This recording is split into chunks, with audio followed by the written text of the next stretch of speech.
ಏನಪ್ಪ ಮಗ್ನೆ ಇಲ್ಲ ನಿನ್ನ ಮಗಳಿನ್ನೂ ಕಾಣಿಸ್ತಾನೆ ಇಲ್ಲ ನನಗೆ ಇನ್ನ ಬಂದ್ಲೋ ಇಲ್ಲೋ ಕಾಲೇಜಿಂದ. ಅಲ್ಲ ಕಣೋ, ನಿನಗೆ ಬುದ್ಧಿ ಇದೆಯೋ ಇಲ್ವೋ ನನಗಂತೂ ಅರ್ಥ ಆಗ್ತಾ ಇಲ್ಲ. ಅಲ್ಲ, ಮದುವೆ ಮಾಡಿ ಕಳ್ಸೋ ಬಿಟ್ಬಿಟ್ಟು ಹೆಣ್ಮಕ್ಳನ್ನ ಓದಿಸ್ಕೊಂಡೋದು ಏನು ಚಂದ ಅಂತೀನಿ. ಹಾಂ, ಇವಾಗ ನನ್ನನ್ನೇ ನೋಡು, ನನಗೆ ಮಕ್ಕಳು ವಿಷಯ ಇದ್ರ ನೀವು ಇಬ್ಬರಿಗೆ ಮಕ್ಕಳಿದ್ದೀರ, ಒಂದು ಹೆಣ್ಣು ಒಂದು ಗಂಡು. ನಿನ್ನನ್ನು ಎಷ್ಟು ಗಂಟೆ ಓದಿಸಿನಪ್ಪ ನಾನು? ನೀನು ಬಿಟ್ಟಾಕು. ನಿನ್ನ ತಂಗಿನ ಎಲ್ಲಿ ತನಕ ಓದಿಸಿದ್ದೀನಿ ನಾನು? ಹಾಂ, 3ನೇ ಕ್ಲಾಸ್ ನಿನ್ನ ತಂಗಿ, ನೀನು 4ನೇ ಕ್ಲಾಸು. ಏನೋ ಗಂಡು ಮಗ ಅಲ್ಲ ಅಂತ 1 ಕ್ಲಾಸ್ ಹೆಚ್ಚಿಗೆ ಓದ್ತಿದ್ದೀನಪ್ಪ. ನಿಮ್ಮಿಬ್ಬರಿಗೆ ಇವಾಗ ಏನಾಗ್ಬಿಟ್ಟೈತೆ? ಇಬ್ಬರು ಚೆನ್ನಾಗಿ ತಾನೇ ಇದ್ದೀರಾ. ನಿನ್ನ ತಂಗಿ ನೋಡಿ ಒಳ್ಳೆ ಮನೆ ನೋಡಿ ಮದುವೆ ಮಾಡಿಕೊಟ್ಟೆ, ಸುಖವಾಗಿ ಅವಳೆ. ಏನೋ ಅವಳ ಹಣೆ ಬಾರಿ ಚೆನ್ನಾಗಿದ್ದಿಲ್ಲ. ಇಬ್ಬರು ಗಂಡು ಮಕ್ಕಳಾದ್ಮೇಲೆ ಆ ಅಪ್ಪನು ಪುಣ್ಯಾತಮ್ಮನು ಮಣ್ಣು ಸೇರ್ಕೊಂಡು. ಇವಾಗ ನೀನು ಚೆನ್ನಾಗಿ ಓದಿದ್ಯೇನಪ್ಪ? ಇಲ್ಲ, 4 ಕ್ಲಾಸ್ ಅಷ್ಟೇ ಓದಿರೋದು ನೀನು. ನಿನ್ಕೇನು ಕಮ್ಮಿ ಆಗದೆ? ದೊಡ್ಡ ಮನೆ ಕಟ್ಟಿದ್ಯಾ, ಒಳ್ಳೆ ಕೆಲಸ ಮಾಡ್ತಾ ಇದೆಯಾ, ಒಂದು ಮದುವೆನೂ ಆಗಿದೆ ಬಿಡು, ಅದು ಬೇರೆ ಮಾತು. ನಿನ್ಕೇನು ಕಮ್ಮಿ ಆಗದೆ? ಅದನ್ನೆಲ್ಲ ಬಿಟ್ಬಿಟ್ಟು ನನ್ನ ಹೆಣ್ಮಕ್ಳು ಓದಿಸ್ಬೇಕು, ಉದ್ಧಾರ ಮಾಡಬೇಕು ಅಂತ ಹಗಲು ರಾತ್ರಿ ಕಷ್ಟಪಟ್ಟು ಬೆವರು ಸುರಿಸಿ ಮಕ್ಕಳನ್ನ ಓದಿಸಿಯಲ್ಲ, ಏನು ಹೇಳ್ಬೇಕು ನಿನ್ಗೆ? ಹಾಂ, ಅಲ್ಲ ಅತ್ತೆ, ಯಾಕೆ ಹಂಗಂತೀರ? ಓದಿದ್ರೆ ಮಕ್ಕಳು ಒಳ್ಳೇದೇ ಅಲ್ವಾ? ಈಗಿನ ಕಾಲದಲ್ಲಿ ಮಕ್ಕಳಿಗೆ ಆಸ್ತಿ ಅಂತ ಮಾಡೋದಲ್ಲ, ಮಕ್ಕಳನ್ನ ಆಸ್ತಿಯನ್ನಾಗಿ ಮಾಡಬೇಕು. ಆ ಕಾರಣಕ್ಕೆ ಅಲ್ವಾ ಮಕ್ಕಳನ್ನ ಚೆನ್ನಾಗಿ ಓದಿಸ್ತಾ ಇರೋದು. ಏನಮ್ಮ, ಏನು ಅಂದೆ ನೀನು? ಮಕ್ಕಳನ್ನ ಆಸ್ತಿನಾಗಿ ಮಾಡಬೇಕಾ? ಸರಿ, ನಿನಗೆ ಎಷ್ಟೈತೆ ಆಸ್ತಿ? ನೀನು ಎಷ್ಟು ಓದಿದ್ಯಾ ಹಂಗಂದ್ರೆ? ಇಲ್ಲ ಅತ್ತೆ, ನಾನು ಜಾಸ್ತಿ ಏನು ಓದಿಲ್ಲ.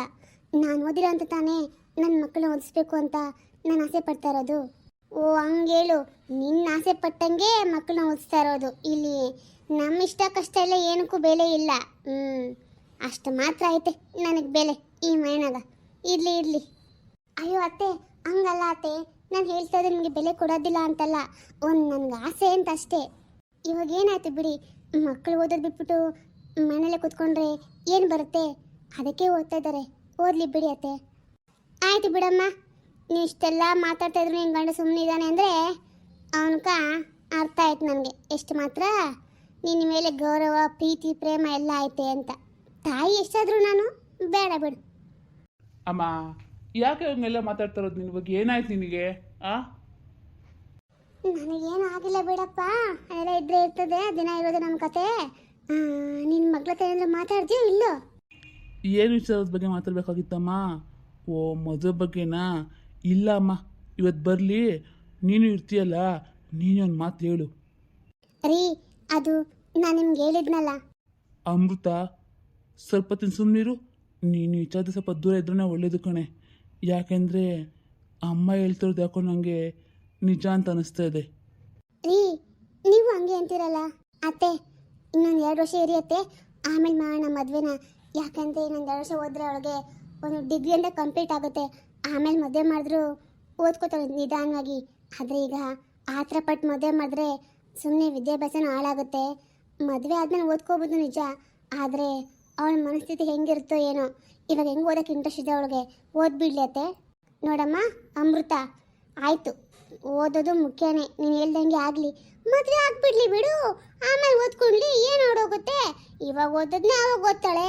ನಿನ್ನ ನಾದ್ನಿ ಏನು ಅಂತ ಇಂತೋಳಲ್ಲ, ಅವಳು ತುಂಬ ಒಳ್ಳೆಯವಳು. ಅವಳಿಗೆ ಹೆಣ್ಮಕ್ಳು ಯಾರೂ ಇಲ್ಲ. ಆ ಒಂದು ಕಾರಣಕ್ಕೆ ನಾನು ಇಷ್ಟೆಲ್ಲ ಕಷ್ಟಪಡ್ತಾ ಇರೋದು. ನಿನ್ನ ಮಗಳನ್ನ ಅವಳ ಮನೆಗೆ ಕೊಟ್ಟರೆ ರಾಣಿ, ಮಹಾರಾಣಿಯಾಗಿ ನೋಡ್ಕೊತಾಳೆ, ಆಯಿತಾ? ನೀನು ಅದ್ರ ಬಗ್ಗೆ ಏನೂ ಯೋಚನೆ ಮಾಡಬೇಡ, ತಲೆ ಕಟ್ಸ್ಕೋಬೇಡ, ಅದಕ್ಕೆ ನಾನು ಗ್ಯಾರಂಟಿ. ಓ, ಇಲ್ಲೇನೋ ತುಂಬ ದೊಡ್ಡ ಮಾತುಕತೆನೇ ಆಗ್ತಾಯಿದೆ. ಏನು ಅಂತ ಕೇಳ್ಬೋದ ನಾನು? ಗೀತಾ, ಬಂದಿಯಮ್ಮ? ಅದು ಸರಿ, ನೀನು ಒಬ್ಬಳೇ ಬಂದಿದೆಯಲ್ಲ, ನಿನ್ನ ತಂಗಿ ಎಲ್ಲಿ? ಅಪ್ಪ, ಅವಳಿಗೇನೋ ಸ್ಪೆಷಲ್ ಕ್ಲಾಸ್ ಇದೆಯಂತೆ, ಅದಕ್ಕೆ ಅಕ್ಕ ನೀನು ನಡಿ, ನಾನು ಬರ್ತೀನಿ ಅಂದ್ಲು. ನಾನು ಅದಕ್ಕೆ ಬಂದೆ ಅಪ್ಪ. ಫೋನ್ ಮಾಡಿ ಹೇಳೋಣ ಅಂದರೆ ನಮ್ಮಿಬ್ರಿಗೂ ಫೋನ್ ಇಲ್ವಲ್ಲಪ್ಪ, ಅದಕ್ಕೆ ನಾನೇ ಬಂದ್ಬಿಟ್ಟೆ. ಇನ್ನು ಇಬ್ಬರು ಬರ್ದೋದ್ರೆ ಗಾಬರಿ ಆಗ್ತೀರಾ ಅಂತ. ಹೌದಮ್ಮ, ಸರಿ. ಒಂದು ಕೆಲಸ ಮಾಡ್ತೀನಿ ತಡಿ. ಇವತ್ತು ಬೇಡ, ನಾಳೆ ಹೋಗ್ಬಿಟ್ಟು ನಿನಗೊಂದು ನಿನ್ನ ತಂಗಿಗೊಂದು ಫೋನ್ ಕೊಡಿಸ್ತೀನಿ, ಸರಿನಾ? ಸರಿಯಪ್ಪ, ನಾನೇ ಕೇಳಬೇಕು ಅಂತಿದ್ದೆ, ಆದರೆ ಬೇಡ ಅಂತ ಸುಮ್ಮನಾಗಿದ್ದೆ ಅಪ್ಪ. ಇವಾಗ ನೀವೇ ಹೇಳ್ರಲ್ಲ, ಸರಿ ತಂಗಿ ಬರಲಿ, ಅವ್ರ ಜೊತೆಗೂ ಹೋಗೋಣ. ಯಾಕಂದರೆ ನನಗಿದು ಜಾಸ್ತಿ ಅವ್ಳಿಗೆ ಗೊತ್ತು ಫೋನ್ ಬಗ್ಗೆ ಎಲ್ಲ, ನಾನು ಅದಕ್ಕೆ. ಆಯ್ತಮ್ಮ, ಹಾಗೆ ಮಾಡೋಣ. ಗೀತಾ, ನಾವೆಲ್ಲ ಸೇರಿ ಒಂದು ನಿರ್ಧಾರಕ್ಕೆ ಅಂತ ಬಂದಿದ್ದೀವಿ ಅಮ್ಮ. ಅದು ನಿನಗೆ ಒಳ್ಳೇದನ್ಸುತ್ತೆ. ನೋಡು, ಯೋಚನೆ ಮಾಡು. ನೀನೇನು ಚಿಕ್ಕ ಹುಡುಗಿ ಅಲ್ಲ, ಯೋಚನೆ ಮಾಡಿ ಹಾಕ್ದಿರೋಷ್ಟು ದಡ್ಡಿನೂ ಅಲ್ಲ. ನೀನು ತುಂಬ ಬುದ್ಧಿವಂತ ಇದೆಯಾ. ಅದೇನಂತ ಹೇಳ್ತಾ ನಿಮ್ಮಮ್ಮ ಹೇಳ್ತಾರೆ, ಕೇಳಮ್ಮ. ಏನ್ರಿ ಎಲ್ಲಾನು ಹೇಳ್ಬಿಟ್ಟು ಇವಾಗ ನನ್ನ ಮೇಲೆ ಹಾಕ್ಬಿಟ್ರಲ್ಲ, ಆ ವಿಚಾರ ನೀವೇ ಹೇಳ್ಬಿಡಿ. ಅಯ್ಯಯ್ಯ, ಸರಿ ಹೋಯ್ತಲ್ಲ ಇದು. ನೀವಿಬ್ರು ಈ ಕಡೆ ಬನ್ರಿ. ನಂಗೆ ಭಯ ಪಡ್ತೀರಾ? ಅವಳೇನು ಮಗಳಲ್ಲ, ದೆವ್ವನ. ಬನ್ರಿ ಈ ಕಡೆ, ನಾನು ಹೇಳ್ತೀನಿ. ನೋಡಮ್ಮ ಗೀತಾ, ಇವಾಗ ನಾನು ಏನು ಹೇಳ್ತೀನೋ ಅದನ್ನು ಕ್ಲೀನಾಗಿ ಕೇಳಿಸ್ಕೊ. ನಿನ್ಗೇನು ಅನ್ಸುತ್ತೆ ನೀನು ಆಮೇಲೆ ಹೇಳು. ಅರ್ಜೆಂಟೆಲ್ಲ ಏನೂ ಇಲ್ಲ. ಇವತ್ತು ರಾತ್ರಿ ಪೂರ್ತಿ ಕುತ್ಕೊಂಡು ಯೋಚನೆ ಮಾಡು, ನಾಳೆ ಬೆಳಗ್ಗೆ ಹೇಳು, ಆಯಿತಾ? ಇಲ್ಲಿ ಬಾ ಇಲ್ಲಿ. ಅದೇನಿಲ್ಲ, ನಿಮ್ಮ ಮತ್ತೆ ಮಗ ಅವನಲ್ಲ ದೊಡ್ಡವನು, ಅದೇ ಸೀನಾ, ನಿಂಗೆ ಚೆನ್ನಾಗಿ ಗೊತ್ತಲ್ಲ ಅವನು. ನೀವಿಬ್ರು ಯಾವಾಗ ಜೊತೆಗೆ ಇರ್ತೀರಾ, ಎಲ್ಲಿ ಬೇಕಂದ್ರೆ ಹೋಗ್ತೀರಾ, ಓಡಾಡ್ತೀರಾ, ಚೆನ್ನಾಗಿ ಮಾತಾಡ್ತಿರ್ತಾನೆಮ್ಮ. ಹ್ಞೂ ಅಜ್ಜಿ, ಮಾವ ತಾನೆ. ಹಾಂ, ನಾವಿಬ್ಬರು ಚೆನ್ನಾಗೇ ಮಾತಾಡ್ತೀವಲ್ಲ. ಯಾಕೆ, ಅವನಿಗೇನಾಯ್ತು? ಇಲ್ಲ ಇಲ್ಲ, ಅವನಿಗೇನು ಆಗಿಲ್ಲ. ಅದೇನಂದ್ರೆ ಅವನಿಗೆ ನಿನ್ನ ಕೊಟ್ಟು ಮದುವೆ ಮಾಡೋಣ ಅಂತ ಅನ್ಕೊಂಡಿದ್ದೀವಿ. ನಿನಗೇನು ಅನ್ಸುತ್ತೆ? ಅಜ್ಜಿ, ಮದುವೆನಾ? ನೀವೇನು ಹೇಳ್ತಾ ಇದ್ದೀರಾ? ಅಲ್ಲ, ಇದ್ದಕ್ಕಿದ್ದಂಗೆ ಒಂದೇ ಒಂದು ದಿನದಲ್ಲಿ ಮದುವೆ ಆಗು ಅಂದರೆ ಹೇಗೆ ಸಾಧ್ಯ ಆಗುತ್ತೆ ಅತ್ತೆ? ಅದು ಮಾವನ ಜೊತೆನಲ್ಲಿ. ನನಗೆ ಒಂದು ಅಂತ ಫೀಲಿಂಗ್ ಏನೂ ಇಲ್ಲ. ನಾವಿಬ್ಬರು ಜೊತೆಗಿರ್ತೀವಿ, ಚೆನ್ನಾಗಿ ಮಾತಾಡ್ತೀವಿ. ಅದನ್ನೇ ಬಿಟ್ಟರೆ ಮದುವೆ ಆಗೋ ಥರ ಎಲ್ಲ ಏನೂ ಇಲ್ಲ ಅಜ್ಜಿ. ಅಮ್ಮ, ಇದೇನಿದು ಹಿಂಗೆ ಮಾತಾಡ್ತದೆ ಅಜ್ಜಿ? ಏನಾಯ್ತು ಅಪ್ಪ? ಅಯ್ಯ, ಹಂಗೆಲ್ಲ ಏನಿಲ್ಲ ಅಂತ ನನಗೆ ಗೊತ್ತು. ಇನ್ಮೇಲೆ ಹಂಗೆಲ್ಲ ಅನ್ಕೋ.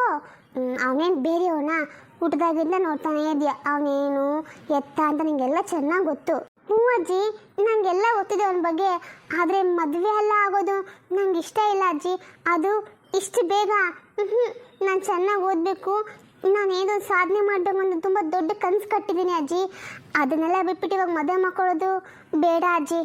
ಅಯ್ಯ, ಹಾಡಿದ್ನಿ ಹಾಡ್ತೀಯಲ್ಲೇ, ನಾನು ಹೇಳ್ತಾ ನಿಂಗೆ ಅರ್ಥ ಆಗ್ತಾ ಇಲ್ವಾ? ಮದುವೆ ಮಾಡ್ಕೊಂತಿದ್ದಷ್ಟೇ, ನೀನು ಹಾಳು ಬಾವಿಲಿ ಬೀಳು ಅಂತೆಲ್ಲ ಹೇಳಿದ್ ನಾನು.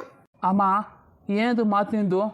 ಮತ್ತೆ ನೋಡೋಳಿಗೆ ಹೇಳಿದ್ನಿ ಹೇಳ್ತಾವಳೆ, ಬೇಡ ಬೇಡ ಅಂತಾಳೆ. ದೊಡ್ಡವರು ಏನೋ ಮಾತಾಡ್ತಾರಲ್ಲ, ಕೇಳಿಸ್ಕೊಳ್ಳೋಣ, ಗೌರವ ಕೊಡೋಣ, ಏನೂ ಇಲ್ಲ. ಅವಳು ಇಷ್ಟ ಬಂದಾಗ ಮಾತಾಡ್ತಾವಳೆ ನೋಡೆ. ಇಷ್ಟು ಸಮಾಧಾನವಾಗಿ ಹೇಳ್ದೆ. ಇನ್ನು ಮುಂದೆ ಹೇಳಲ್ಲ. ಏನಾದರೂ ಹೇಳ್ಬೇಕು ಅನ್ಕೊಂಡಿದ್ರೆ ನಿಮ್ಮ ಅಮ್ಮ ಹತ್ರ ಹೋಗಿ ಹೇಳೋಗು.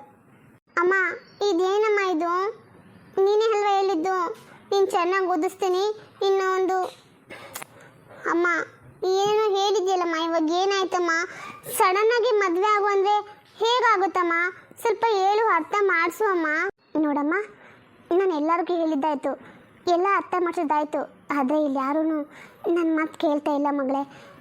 ನನಗೂ ಯಾಕೋ ಹೇಳ್ತದು ಸರಿ ಅಂತ ಅನಿಸ್ತಿದೆ. ಅಂದರೆ ನೀನು ಓದಬೇಡ ಅಂತ ಯಾರೂ ಹೇಳ್ತಾ ಇಲ್ಲಮ್ಮ. ಮದುವೆ ಮಾಡ್ಕೋ, ಅವರೇ ನಿನ್ನ ಓದಿಸ್ತಾರಂತೆ. ಅದೆಲ್ಲ ಆಗಲ್ಲಮ್ಮ. ಯಾಕೆಂದರೆ ನನ್ನ ಫ್ರೆಂಡ್ಸು ಹೀಗೇನೆ ಇಬ್ಬರು ಮದುವೆ ಆದಮೇಲೆ ಓದಬೇಕು ಅಂತ ಅಂದ್ಕೊಂಡ್ರು. ಆದರೆ ಇವಾಗ ಅವ್ರು ಯಾರೂ ಓದೋಕ್ಕೆ ಕಾಳಜಿಗೆ ಬರ್ತಾ ಇಲ್ಲಮ್ಮ. ನಾಳೆ ದಿನ ನಾನು ಹಾಗೆ ಆಗಿಬಿಟ್ರೆ ಅದಕ್ಕೆ ಅಮ್ಮ. ಸರಿ, ನಾನು ಅವನ್ನೇ ಮದುವೆ ಆಗ್ತೀನಿ. ಆದರೆ ಇನ್ನೊಂದು 2 ವರ್ಷ ಅಮ್ಮ. ಇಷ್ಟು ವರ್ಷ ನನಗೆ ನೀವೇನು ಹೇಳಿರ್ಲಿಲ್ವಲ್ಲ, ಅದಕ್ಕೆ ಓದಿನ ಬಗ್ಗೆ ತುಂಬ ದೊಡ್ಡ ಕನಸು ಕಂಡಿದ್ದೀನಿ ಅಮ್ಮ. ಇವಾಗ ಅದೆಲ್ಲ ಬಿಟ್ಬಿಟ್ಟು ಮದುವೆ ಆಗು ಹೋಗು ಅಂದರೆ ನನಗೂ ಕಷ್ಟ ಆಗುತ್ತೆ ಅಲ್ವಾ ಅಮ್ಮ? ನೋಡಿ ಮಗಳೇ, ಹಂಗೆಲ್ಲ ಏನೂ ಆಗಲ್ಲ. ನೀನು ಎಷ್ಟಕ್ಕೂ ಎಲ್ಲಿರ್ತೀಯ? ಮದುವೆ ಆದರೆ ನನ್ನ ತಂಗಿ ಮೇಲೆ ತಾನೇ ಇರ್ತೀಯ. ಹಾಗಾಗಿ ನಿನಗೇನು ವ್ಯತ್ಯಾಸ ಆಗಲ್ಲ ಮಗಳೇ. ನೀನು ಇವಾಗ ಹೇಗಿದೆಯೋ ಇದಕ್ಕಿಂತ ಚೆನ್ನಾಗಿ ಆರಾಮಾಗಿರ್ಬೋದು ಆಮೇಲೆ, ಆಯಿತಾ? ಅದಕ್ಕೆ ಇಲ್ಲ ಅನ್ಬೇಡ, ಮದುವೆ ಒಪ್ಕೊಬಿಡು ಮಗಳೇ. ಅಜ್ಜಿ, ನೀನು ಹೇಳಜ್ಜಿ, ನಿನ್ನ ಮಾತು ಎಲ್ಲರೂ ಕೇಳ್ತಾರೆ. ಇನ್ನೊಂದು 2 ವರ್ಷ ಅಷ್ಟೇ, ನಾನು ಓದಿ ಕಂಪ್ಲೀಟ್ ಆಗುತ್ತೆ ಅಜ್ಜಿ. ಪ್ಲೀಸ್ ಅಜ್ಜಿ, ನನ್ನ ಮಾತು ಯಾರೂ ಕೇಳ್ತಾ ಇದ್ದಿಲ್ಲ. ನೀವು ಯಾಕೆ ಹಿಂಗೆ ಆಡ್ತೀರಾ? ನನ್ನ ಮದುವೆ ಬೇಡ ಅಂತ ಇಲ್ಲ, ಆಗ್ತೀನಿ. ಆದರೆ ಆದ್ರೂ ಇಲ್ಲ, ಹೋದ್ರೂ ಇಲ್ಲ. ನಿಮ್ಮ ಅಪ್ಪ ಅಮ್ಮ ಇಬ್ಬರು ಹೇಳ್ತಿರ್ತಾರೆ, ಅವ್ರ ಮಾತಕ್ಕೂ ನೀವು ಬೆಲೆ ಕೊಡಲ್ವಾ? ನೋಡ್ಗೀತಾ, ನಾವು ಏನು ಹೇಳ್ತೀವೋ ಅದೇ ತೀರ್ಮಾನ. ನೀನು ಮದುವೆ ಆಗಲೇಬೇಕು. ಮದುವೆ ಆದಮೇಲೆ ಎಷ್ಟಾದರೂ ಓದು, ನೀನು ಯಾರೂ ಬೇಡ ಅನ್ನಲ್ಲ, ಆಯಿತಾ? ಸರಿ, ಇನ್ನೇನು ಎಲ್ಲ ಮಾತುಕತೆ ಮುಗಿತಲ್ಲ, ಹೋಗ್ಬಿಟ್ಟು ಹೆಸ್ರು ಬರ ಕೇಳ್ಕೊಬನ್ರಿ ಇಬ್ಬರು ಹೆಸ್ರಳು. ನಾನು ಸರಿ ಕೇಳಿದ್ದೀನಿ, ಚೆನ್ನಾಗಿ ಬಂದೈತೆ. ಆದರೂ ಇರಲಿ, ಇನ್ನೊಂದು ಸರಿ ನೀವು ಕೇಳ್ರಿ, ಆಯಿತಾ? ಅಂದಂಗೆ ಈ ವಿಷಯನ ಫಸ್ಟು ನಿನ್ನ ತಂಗಿಗೆ ಫೋನ್ ಮಾಡಿಬಿಡು. ಅವಳು ಖುಷಿ ಪಡಲಿ. ಅವಳಿಗಾಗೋ ಆನಂದ ಅಷ್ಟಿಷ್ಟಲ್ಲ. ಚಿಕ್ಕ ವಯಸ್ಸಿನಿಂದ ಕನಸು ಕಾಣ್ತಾ ಇದ್ಲು, ಗೀತಾ ನನ್ನ ಮನೆ ಸೊಸೆ ಸೊಸೆ ಅಂತ. ಅವಳಿಗೆ ವಿಷಯ ಕೇಳಿದ್ರೆ ತುಂಬ ಖುಷಿ ಆಗುತ್ತೆ. ಮೊದಲೋಗಿ ಫೋನ್ ಮಾಡು, ಹೋಗಪ್ಪ. ಆಯ್ತಮ್ಮ, ನಾನು ಫೋನ್ ಮಾಡ್ಕೊಂಡು ಹಂಗೆ ಹೋಗ್ಬಿಟ್ಟು ಅದೇನೋ ಅಂದಲ್ಲ ಇವಾಗ ಅಲ್ಲ ಕೆಲಸ ಮುಗಿಸ್ಕೊಂಡ್ಬರ್ತೀನಿ, ಸರಿನಾ? ಹ್ಞೂ ಸರಿ, ಹಾಗೆ ಮಾಡು. ನನಗೂ ಸ್ವಲ್ಪ ಕೆಲಸ ಐತೆ, ಹೋಗ್ಬಿಟ್ಟು ಬರ್ತೀನಿ. ಹ್ಞೂ ಅಮೃತ, ನಾನು ಬರ್ತೀನಮ್ಮ. ಸರಿ, ನಂಗೆ ಸ್ವಲ್ಪ ಕೆಲಸ ಐತೆ, ಹೋಗಿ ಬರ್ತೀನಿ. ತಾಯಿ ಮಗಳು ಏನೇ ಮಾತಾಡ್ಬೇಕಂದ್ರೆ ಮಾತಾಡ್ಕೊಳ್ಳಿ, ಏನೂ ತೊಂದರೆ ಇಲ್ಲ. ಮಾ, ಇದೇನಮ್ಮ, ನಮ್ಮ ಮನೇಲಿ ಏನಾಗ್ತಾ ಇದೆ? ಅಲ್ಲ, ನಾನು ಓದಿನ ಬಗ್ಗೆ ಎಷ್ಟೊಂದು ಕನಸು ಕಂಡಿದ್ದೀನಿ. ಈಗ ನೋಡಿದ್ರೆ ಮನೆಯಲ್ಲಿ ಮದುವೆ ಅದು ಇದು ಅಂತ ಮಾತಾಡ್ತಿದ್ರೆ ನಂಗೆ ಬೇಜಾರಾಗಲ್ವಮ್ಮ? ಹೇಳಮ್ಮ. ನೀನು ಸೈಲೆಂಟ್ ಆಗಿದ್ರೆ ನಾನು ಯಾರಿಗೆ ಹೇಳ್ಕೊಳ್ಬೇಕು? ಹೇಳಮ್ಮ. ನೋಡು ಮಗಳೇ, ನನಗೆ ನಿನ್ನ ಸಂಕಟ ಏನು ಅಂತ ಅರ್ಥ ಆಗ್ತಾ ಇದೆ. ಆದರೆ ನನಗೆ ವಿಚಾರದಲ್ಲಿ ನಿಂಗೆ ಏನು ಸಹಾಯ ಮಾಡೋಕ್ಕಾಗ್ತಾ ಇಲ್ಲಮ್ಮ. ಯಾಕೆಂದರೆ ನನಗೊಂದು ಹಣೆಪಟ್ಟಿ ಇದೆ, ಓಡ್ ಬಂದೋಳು ಅಂತ. ಆ ಹಣೆಪಟ್ಟಿ ಇಟ್ಕೊಂಡು ನಾನು ಏನು ಮಾತಾಡೋಕ್ಕೂ ಆಗ್ತಾ ಇಲ್ಲಮ್ಮ. ಇನ್ನು ಜಾಸ್ತಿ ಮಾತಾಡಿದ್ರೆ ಬಾಯಿಗೆ ಬಂದಂಗೆ ಮಾತಾಡ್ತಾರೆ ನಿಮ್ಮ ಅಜ್ಜಿ. ನಾನು ಈ ಥರ ಮಾತುಗಳನ್ನ ಎಷ್ಟೋ ಕೇಳಿಕೊಂಡು ಇಷ್ಟು ವರ್ಷ ಸಹಿಸ್ಕೊಂಡು ಬರ್ತಾ ಇದ್ದೀನಿ. ಇನ್ನು ಮುಂದೆ ನನ್ನ ಮಕ್ಳಿಗೆ ಕಷ್ಟ ಆಗಬಾರ್ದು ಅಂತಾನೆ ಅವ್ರ ಕಾಲ ಮೇಲೆ ಅವ್ರು ನಿಂತ್ಕೊಳ್ಬೇಕು ಅನ್ನೋ ಕಾರಣಕ್ಕೇ ನಾನು ನಿಮ್ಮನ್ನ ಚೆನ್ನಾಗಿ ಓದಿಸಿ ದೊಡ್ಡ ವಿದ್ಯಾವಂತನಾಗಿ ಮಾಡಬೇಕು ಅಂತ ತುಂಬ ದೊಡ್ಡ ಕನಸು ಕಂಡಿದ್ದೆ ಮಕ್ಕಳೇ. ಆದರೆ ನಾನು ಹಣೆ ಬರ ಚೆನ್ನಾಗಿಲ್ಲ ಅನಿಸುತ್ತೆ, ಅದಕ್ಕೆ ಹಿಂಗೆಲ್ಲ ಆಗ್ತಾಯಿದೆ. ಅಮ್ಮ, ಆದರೂ ಹಿಂಗೆಲ್ಲ ಮಾಡೋದು ತಪ್ಪು ಅಲ್ವಾ ಅಮ್ಮ? ಮದುವೆ ಅನ್ನೋದು ಒಂದು ತುಂಬ ದೊಡ್ಡ ವಿಚಾರ. ಅದನ್ನು ನಮ್ಮ ಮನೆಯಲ್ಲಿ ಇಷ್ಟು ಈಸಿಯಾಗಿ ಹೇಗೆ ತೀರ್ಮಾನ ತಗೊತಾರೆ? ಆದರೆ ನಮಗೊಂದು ಅದ್ರ ಬಗ್ಗೆ ಯೋಚನೆ ಮಾಡೋಕ್ಕೆ ಸಮಯ ಬೇಕಲ್ಲಮ್ಮ? ಅದನ್ನು ಬಿಟ್ಬಿಟ್ಟು ಅಜ್ಜಿ ಇಷ್ಟು ಆತ್ರವಾಗಿ ಯಾಕೆ ಈ ಥರ ಮಾಡ್ತಾ ಇದ್ದಾರೆ? ಅದಕ್ಕೊಂದು ಕಾರಣ ಇದೆ ಅಮ್ಮ. ಅದೇನು ಅಂದರೆ, ನಾನು ನಿಮ್ಮಪ್ಪನ ಮದುವೆ ಮಾಡ್ಕೊಂಡು ಬಂದ್ಬಿಟ್ನಲ್ಲ, ಹಾಗೆ ನೀವು ಎಲ್ಲಿ ಲವ್ ಮಾಡಿ ಮದುವೆ ಮಾಡ್ಕೊಂಡು ಹೋಗ್ಬಿಟ್ಟು ಅಂತ ನಿಮ್ಮ ಅಜ್ಜಿಗೆ ತುಂಬ ಭಯ ಇದೆ. ಆ ಕಾರಣಕ್ಕೆ ಹಿಂಗೆಲ್ಲ ಮಾಡ್ತಾವ್ರೆ. ನನ್ನ ಮಗ ನನ್ನ ಕೈ ತಪ್ಪಿ ಹೋದ, ಆದರೆ ನನ್ನ ಮೊಮ್ಮಕ್ಕಳು ಹಂಗಾಗಬಾರ್ದು ಅಂತ ನಿಮ್ಮ ಅಜ್ಜಿಗೆ ಎಲ್ಲೋ ಒಂದು ಕಡೆ ಭಯ ಇದೆ ಅಷ್ಟೇ. ಅದನ್ನೇ ಬಿಟ್ಟರೆ ನಿಮ್ಮ ಅಜ್ಜಿ ಕೆಟ್ಟವರೆಲ್ಲ ಏನೂ ಅಲ್ಲಮ್ಮ, ತುಂಬ ಒಳ್ಳೆಯವರು. ಇಲ್ಲಾಂದರೆ ನಿನ್ನ ಮದುವೆ ಬಗ್ಗೆ ಇಷ್ಟೊಂದೆಲ್ಲ ಕಾಳಜಿ ಏನು ಕೊಡ್ತಿದ್ರೆ ಹೇಳು? ಅದು ಹೋದ್ರೆ ಹೋಗ್ಲಿ ಅಂದ್ಕೊಳ್ಳೋಣ ಅಂದರೆ ಆ ಸೀನಾ ಅಮ್ಮ, ಆ ನೆಟ್ಟಿಗೆ ಒಂದು ಕೆಲಸ ಇಲ್ಲ, ಅದು ಓದು ಇಲ್ಲ ಅವನು. ನಾನು ಅವನ ಜೊತೆ ಹೇಗಮ್ಮ ಜೀವನ ಮಾಡಲಿ? ಅವನ ಟೇಸ್ಟೇ ಬೇರೆ, ನನ್ನ ಟೇಸ್ಟೇ ಬೇರೆ. ಅಯ್ಯೋ ಅಷ್ಟೇ ತಾನೇ, ಮದುವೆ ಮಾಡ್ಕೊಂಡ್ಮೇಲೆ ನಿಂಗೆ ಹೇಗೆ ಬೇಕೋ ಅವನ್ನ ಬಂದೇಸ್ಕೊ. ಇಷ್ಟಕ್ಕೂ ಅವನಿಗೆ ನೀನು ತುಂಬ ಇಷ್ಟ, ನಿನ್ನ ಮೇಲೆ ತುಂಬ ಪ್ರಾಣ ಇಟ್ಕೊಂಡಿದ್ದಾನಮ್ಮ ಅವನು. ನಾನು ನೋಡ್ತೀನಲ್ಲ, ಅವ್ನು ನಮ್ಮ ಮನೆಗೆ ಬಂದಾಗೆಲ್ಲ ಗೀತಾ ಗೀತಾ ಅಂತ ಯಾವಾಗೂ ನೀನು ಹಿಂದೆ ಸುತ್ತಾಡ್ತಾ ಇರ್ತಾನೆ ಅಲ್ವಾ? ಅಷ್ಟೇ ಅಲ್ಲ ಅಮ್ಮ, ಅವನೇನು ಮಾಡ್ತಾನೆ ಗೊತ್ತಾ?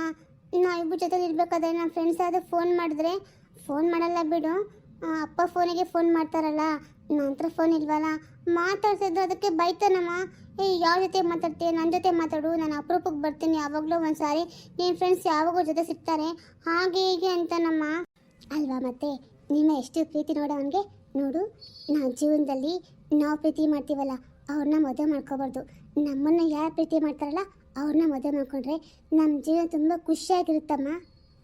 ಅಮ್ಮ, ಆದರೂ ಅವ್ನು ತುಂಬ ಪೊಸೆಸಿವ್ನೆಸ್ ಜಾಸ್ತಿ ಅಮ್ಮ ಅವನಿಗೆ. ಹಂಗಂದ್ರೆ ಸ್ವಾರ್ಥ ತುಂಬ ಅವನಿಗೆ. ನನ್ನ ಜೊತೆನೇ ಇರಬೇಕು ಇವಳು, ನನ್ನ ಜೊತೆ ಮಾತ್ರ ಮಾತಾಡಬೇಕು ಅಂತ ಸ್ವಾರ್ಥಿ ಅಮ್ಮ ಅವನು. ಇರಲಿ ಮಗಳೇ, ಇವಾಗ ಅವನು ಚಿಕ್ಕವನಲ್ವಾ, ಮದುವೆ ಆದಮೇಲೆ ಸರಿ ಹೋಗ್ತಾನೆ, ನೀನು ಸರಿ ಮಾಡ್ಕೊಳ್ವಂತೆ, ಸರಿನಾ? ಇವಾಗ ಇಲ್ಲ ಅನ್ಬೇಡ ಮಗಳೇ, ಒಪ್ಕೋ ಆಯಿತಾ? ನನಗೋಸ್ಕರ ಒಪ್ಕೋ. ನಾನು ನಿನ್ನಮ್ಮ ಅಲ್ವಾ, ನಾನು ಹೇಳ್ತಾ ಇರೋದು ನೀನು ಒಳ್ಳೇದಕ್ಕೆ ತಾನೇ, ಒಪ್ಕೋಕಂದ, ಇಲ್ಲ ಅನ್ಬೇಡ. ಆಯಿತು ಅಮ್ಮ, ನಾನು ನಿನಗೋಸ್ಕರ ಒಪ್ಕೊಳ್ತೀನಿ. ನೀನು ಇಷ್ಟೆಲ್ಲ ಹೇಳ್ತಾ ಇದೆಯಲ್ಲ ಅದಕ್ಕೆ. ಯಾಕೆಂದರೆ ನಿನಗೆ ಈಗ ಆಲ್ರೆಡಿ ತುಂಬ ನೋವಾಗಿದೆ.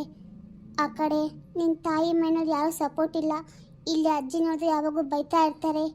ಅದಕ್ಕೆ ನಿನಗೆ ನಾವಿನ್ನೂ ಕಷ್ಟ ಕೊಡಬಾರ್ದು ಅನ್ನೋ ಕಾರಣಕ್ಕೆ ನಾನು ನಿನಗೋಸ್ಕರ ಈ ಮದುವೆ ಒಪ್ಕೊಳ್ತೀನಿ ಅಮ್ಮ. ಅಯ್ಯೋ ನನ್ನ ಕಂದ, ಎಷ್ಟು ಒಳ್ಳೆ ಮಾತಾಡಿದೆ ಮಗಳೇ. ನಾನು ನಿನ್ನ ಮಾತು ಕೇಳಿ ತುಂಬ ಖುಷಿ ಆಯ್ತಮ್ಮ. ಈ ಖುಷಿನಲ್ಲಿ ನಾನು ನಿಮ್ಮೊಂದು ಮಾತು ಕೊಡ್ತೀನಿ, ಕೇಳಿಸ್ಕೊ. ಅದೇನು ಅಂದರೆ, ನಿನಗೆ ನಿನ್ನ ಮದುವೆ ಆದಮೇಲೆ ನಿನಗೆ ಏನೇ ಕಷ್ಟ ಬರಲಿ, ಕಷ್ಟ ಸುಖ ನೋವು ದುಃಖ ಏನೇ ಬರಲಿ ನನ್ನ ಹತ್ರ ಹಂಚ್ಕೊ. ಯಾಕೆಂದರೆ ನಾನು ನಿನ್ನ ಹೇಳಾಗಿ ಯಾವಾಗೊಂದು ಜೊತೆಗೆ ಇರ್ತೀನಿ, ಆಯಿತಾ? ಯಾಕೆಂದರೆ ನನಗೂ ಹೀಗೆ ಮದುವೆ ಆಗಬೇಕಾದ್ರೆ ನನಗೆ ಈ ಮಾತನ್ನ ಹೇಳೋರು ಯಾರೂ ಇರಲಿಲ್ಲ ಮಗಳೇ. ನಾನಿನ್ನ ತಾಯಿ, ಅದಕ್ಕೆ ನನಗೆ ಅರ್ಥ ಆಗುತ್ತೆ. ಯಾಕೆಂದರೆ ನನಗೂ ಆಸೆ ಇತ್ತು, ನನ್ನ ಗಂಡನ ಮನೇಲಾಗೋ ಪ್ರತಿಯೊಂದು ವಿಷಯ ನನ್ನ ತಾಯಿ ಹತ್ರ ಹೇಳ್ಕೋಬೇಕು. ಅಮ್ಮ, ನನ್ನ ಗಂಡ ಹಿಂಗಂದ್ರು, ನಮ್ಮ ಅತ್ತೆ ಹಿಂಗಂದ್ರು, ನನ್ನ ಅತ್ತೆ ಹಿಂಗಂದ್ರು ಅಂತ ಪ್ರತಿಯೊಂದು ಖುಷಿ ದುಃಖ ಎಲ್ಲ ನನ್ನ ತಾಯಿ ಹತ್ರ ಹಂಚ್ಕೊಳ್ಬೇಕು ಅಂತ ತುಂಬ ಆಸೆ ಇತ್ತು ಮಗಳೇ. ಆದರೆ ನನಗೆ ಸೌಭಾಗ್ಯ ಇರಲಿಲ್ಲ.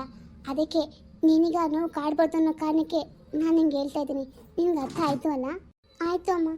ಸರಿ, ನೀನು ಹೇಗೆ ಹೇಳ್ತೀಯೋ ನಾನು ಹಾಗೆ ಕೇಳ್ತೀನಿ ಅಮ್ಮ. ಸರಿ, ನೀನು ಹೋಗಿ ಓದ್ಕೋ ಹೋಗು. ಸರಿಮ್ಮ.